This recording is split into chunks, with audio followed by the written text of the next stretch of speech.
my name is Michelle. I discovered Earthships with my mom, Julie, back in 2016. We stayed in the Phoenix in Taos, New Mexico, which is a really famous Earthship there. We walked in and we just started crying about how much it made sense and how beautiful it was. And I was still in college and I couldn't stop thinking about Earthships and couldn't wait to finish school so I could go do the academy. So I did that, and then I couldn't get enough still. So I helped out and I volunteered in Puerto Rico with the Hurricane Resistant Community Center there. And then a job position opened up, and I worked for 3 years as the Earthship Visitor Center manager. So I got to know the community really well, got to know the staff really well, and just watch other people pursue their projects. And of course, it's always been a dream of mine to pursue a project of my own or with my family. So that's where we're at. Finally, here we are, building our own, living the dream. Day 4, huh? Day 4.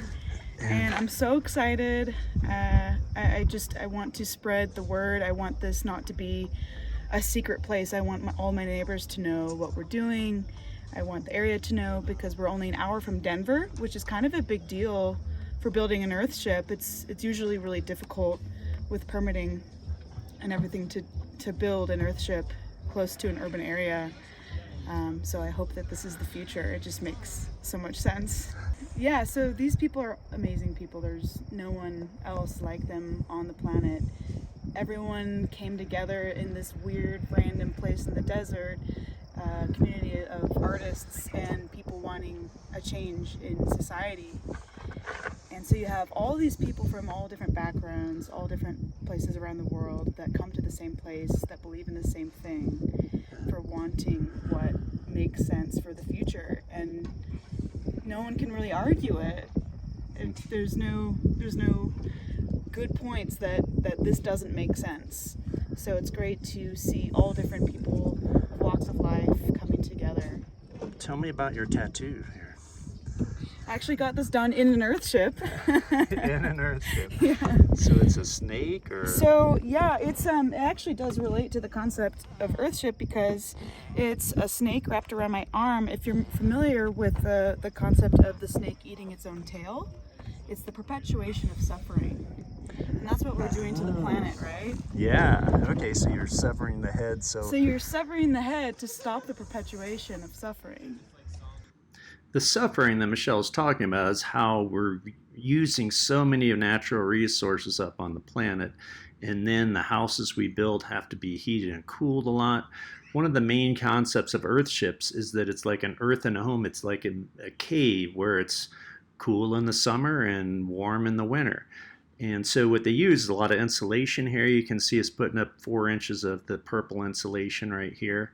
And then they'll backfill with dirt between the insulation and the tires, so you have thermal mass, so that it takes a long time to heat and a long time to cool. But they use a lot of recycled materials too, like the tires. You might see some cardboard going into the tires as well. Then we'll use other recycled materials, and then just natural materials like dirt. Earthships are just very self-sufficient. You collect your own rainwater to turn it in, so you don't need to use a water company. You process your own sewage with septic systems.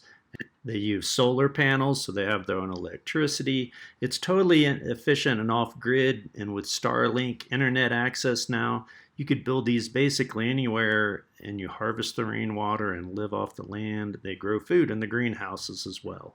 It's a very efficient system. In Taos, it gets just as cold here in Colorado.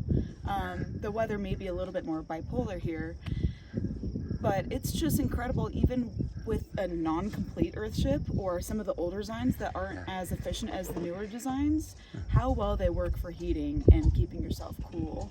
Yeah. I mean, back like the old designs that were created in the 80s are still more efficient than most conventional homes.